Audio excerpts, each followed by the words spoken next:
Hello and welcome back students in a new video. My name is Pradipta Nandi and you are watching me on my YouTube channel Academic Pradipta. In the last video, we have discussed a few lines from the story 3 questions which is included in the syllabus of class 7 CBSE board. So today we are going to complete that story. So without any further ado, let's start the video. In the last video, we have discussed till this line. The line was, instead, he decided to seek the advice of a certain hermit who was widely known for his wisdom. So, this was the last line up to which we have discussed in the previous video. So, we will start after that line. So, here it goes. The hermit lived in a wood which he never left. So here the word wood means forest.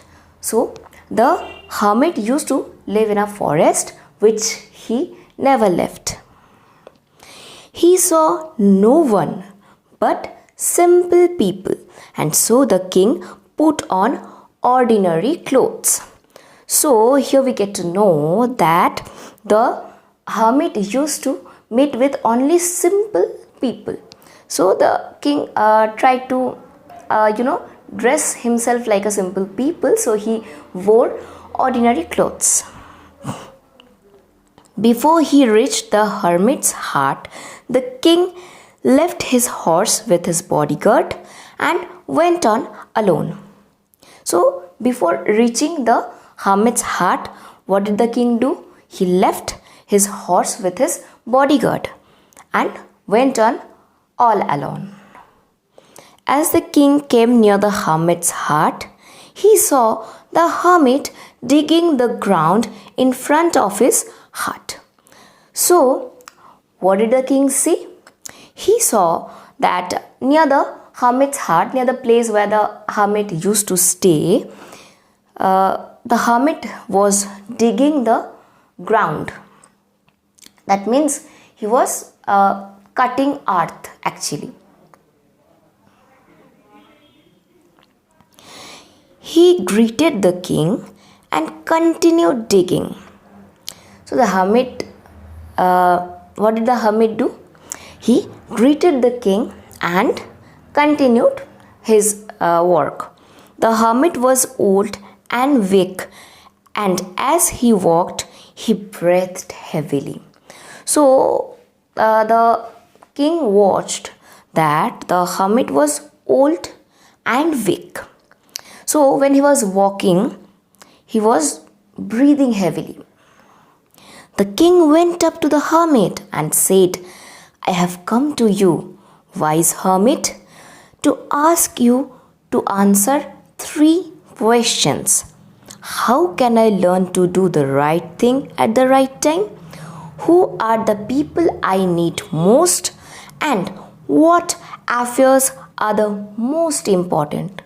So, here we get to know that the king asked the hermit that he had 3 questions in his mind, which were how could he learn to do anything at the right point of time?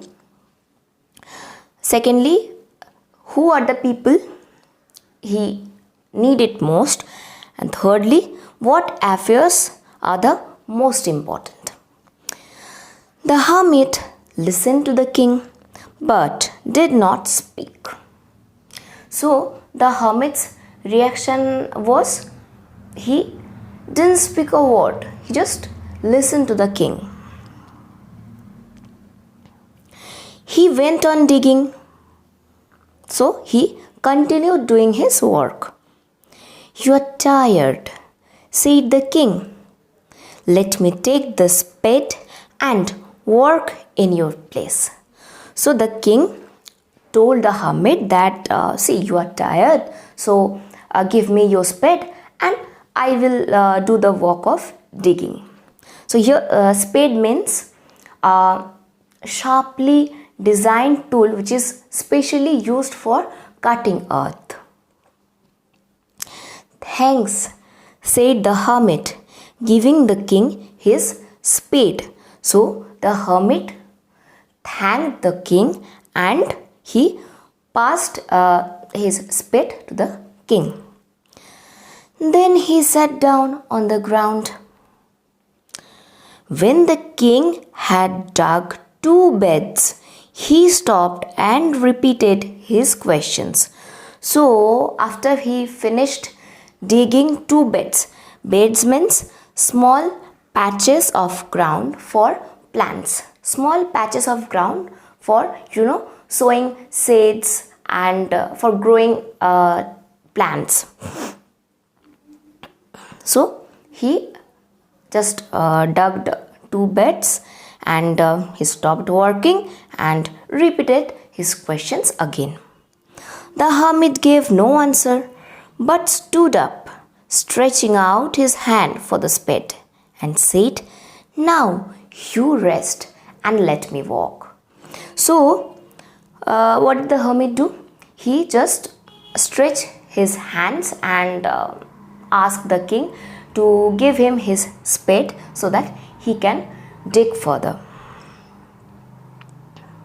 But the king did not give him the spade and continued to dig. So here the king did not give the hermit the spade and he continued digging the earth.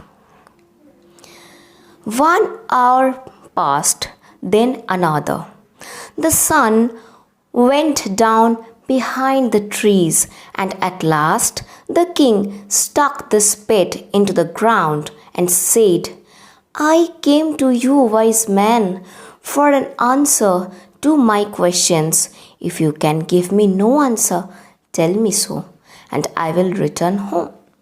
So here the king asked the hermit to answer his questions again, because as we are going through this story, we are getting to know that the king was quite bothered about those questions.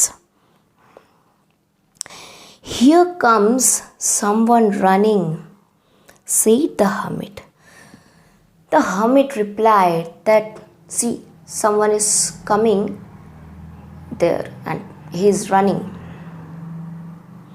The king turned round and saw a bearded man running towards them. So the king just turned around and saw that there was a bearded man who was running, and he came to them. His hands were pressed against his stomach, from which blood was flowing. When he reached the king, he fainted and fell to the ground. So the man who was running towards them, he pressed his hands against his stomach, which was bleeding badly.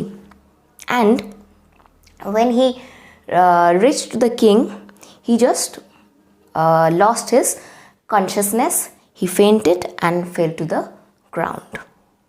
The king and the hermit removed the man's clothing and found a large wound in his stomach. So they removed the man's clothing and they found that there was a large wound in his stomach. The king washed and covered it with his handkerchief, but the blood would not stop flowing, which means that the person was severely wounded.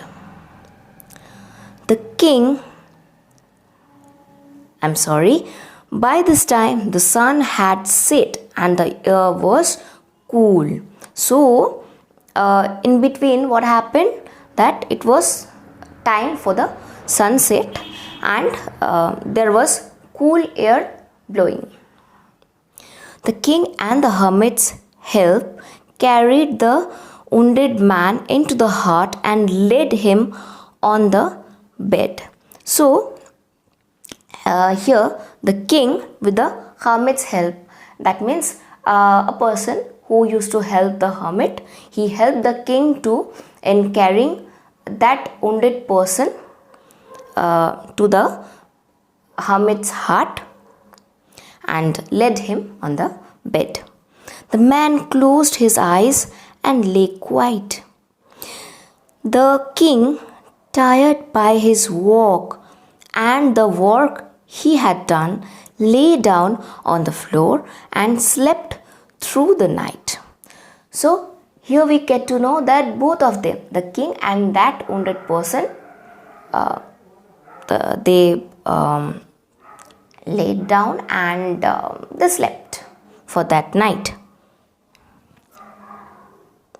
When he awoke, it was several minutes before he could remember where he was or who the strange bearded man lying on the bed was.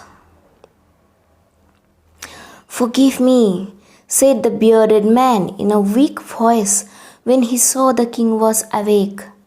So now the bearded man, that means that wounded person, said sorry to the king with a weak voice. "I do not know how and have nothing to forgive you for," said the king. The king, at his surprise, replied that, "I don't know why you are saying like this. I have nothing to forgive you for. You do not know me, but I know you. I am that enemy of yours who swore revenge on you because you put my brother to death and seized my property." So here we get to know that once upon a time, the king, what did the king do? The king killed the person's brother and seized all of their properties. And also for this reason, that person knew that king, but that person, particular person, is unknown to this king, to the king of this story.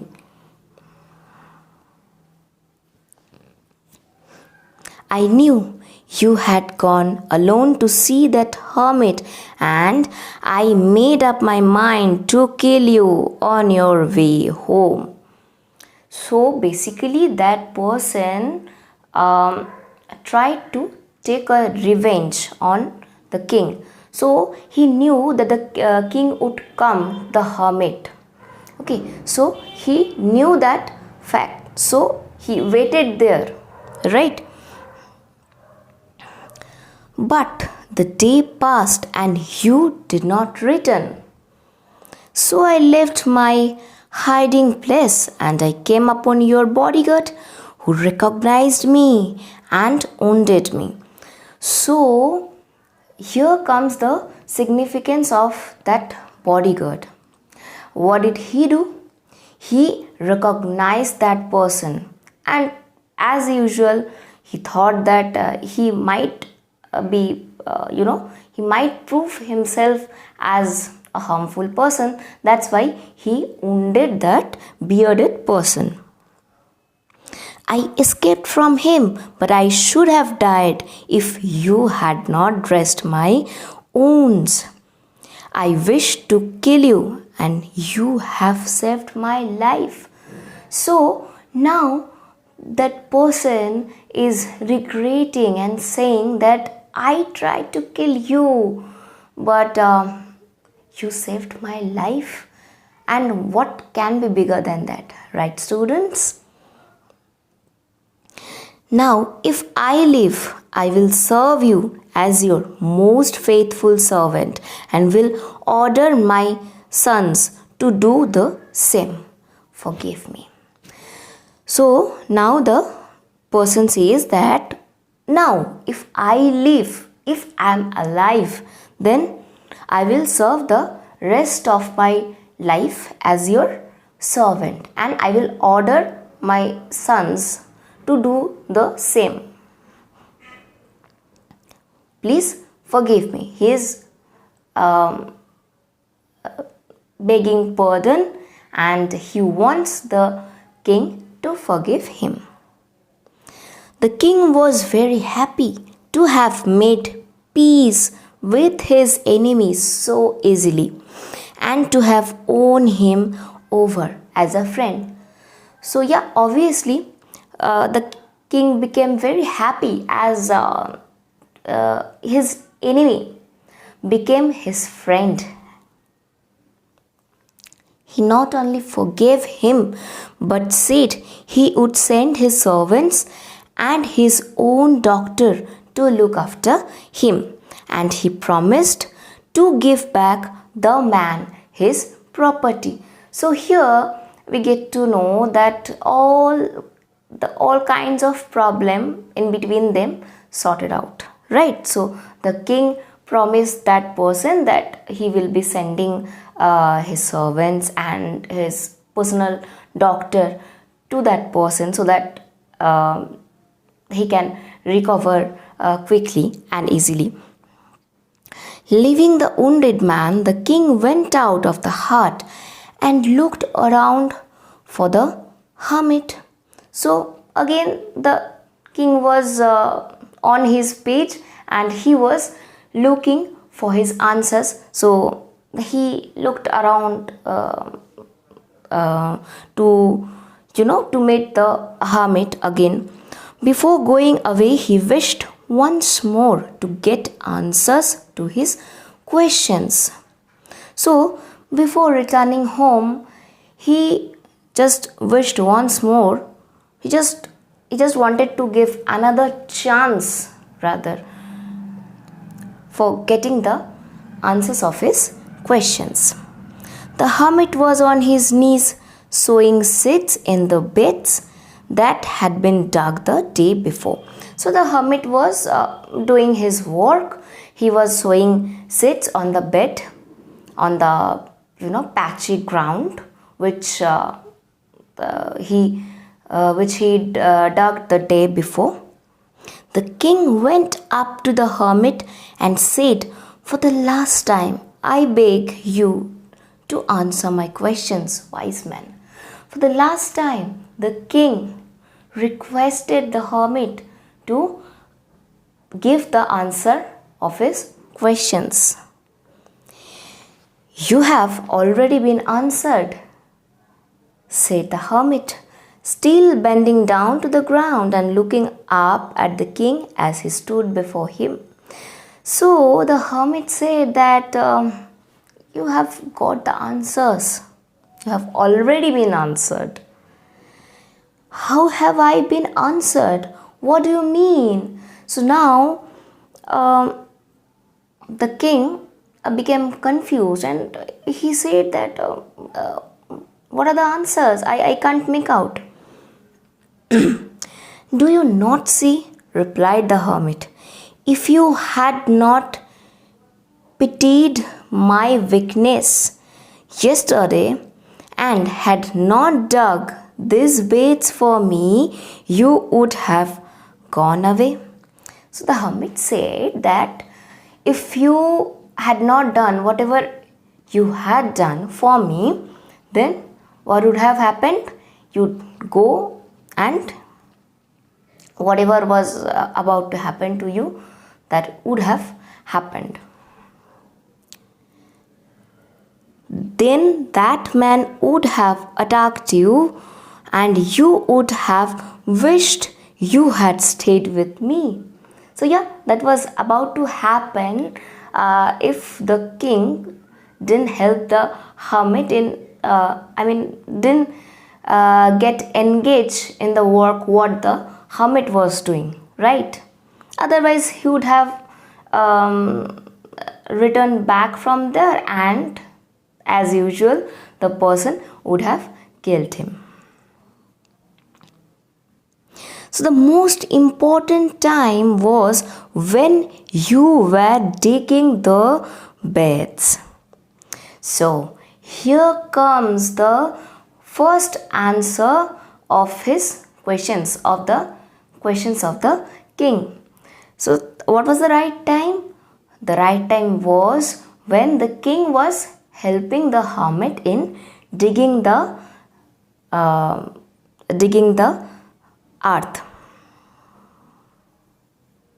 And I was the most important man, and to do me good was your most important business.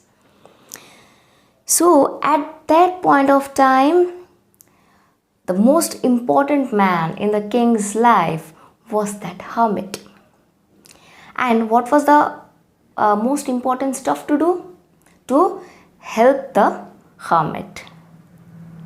Afterwards, when the man ran to us, the most important time was when you were caring for him, because if you had not dressed his wounds, he would have died without having made peace with you. So he was the most important man, and what you did for him was your most important business. Wonderful. So here the hermit tells the king that again the most important time was when that bearded person came to the king running with his wounds, and the king dressed his wounds and saved him, right? So that was the most important time when the king was taking care of him. And the most important person was whom? Yes, that person, that bearded person. Because if the king didn't save him, then he would have died without making peace with the king. And what was the most important stuff? So the most important stuff was taking care of him, what the king was doing at that particular point of time. Remember then, there is only one time that is important, and that time is now. It is the most important time because it is the only time we have any power to act.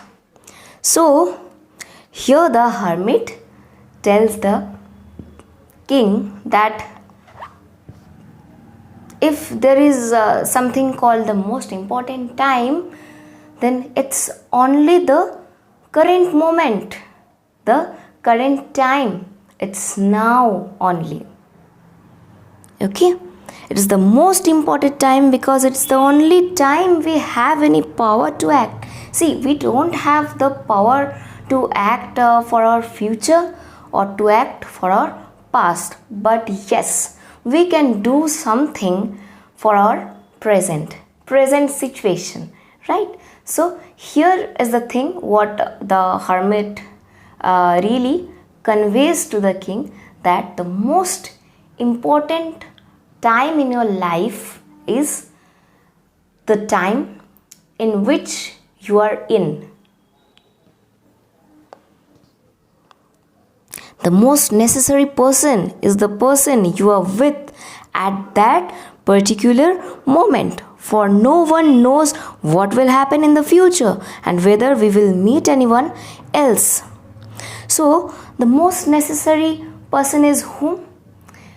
That person who is with you in that particular time, in the most important time in your life. Because no one knows what is going to happen in the near future. Whether you will meet a new person or not, that's not assured, right? The most important business is to do that person good, because we were sent into this world for that purpose alone. So, what is the most important thing to do? It is to take care of that particular person who is with you in that particular moment. because we have been sent to this world to do this job only. So students, here are the word meanings as you can see. So the first word is wood, which means a small forest. Second one is affairs. Affairs means matters or business. Third one is beds. Beds means small patches of ground for plants. Fourth one is fainted. Fainted means lost consciousness. Fifth one is redressed, which means dressed again. Sixth one is spade, which means a sharp-edged tool used for cutting earth. So now you can pause the video and write down the word meanings. Finally, we have completed discussing this story, 3 questions, and we have learned a lot from this story. And what we have actually learned, if you want to convey me, you can write it down in the comment box below. And if you like this video, if this video comes to your help, then do like, give your review in the comment section, and do ask me if you want any further discussion regarding the story or the question answers of from the story. Then please write it down in the comment section below. And last but not the least, don't forget to subscribe this channel Academic Pradipta for more such videos. So keep studying. Take care.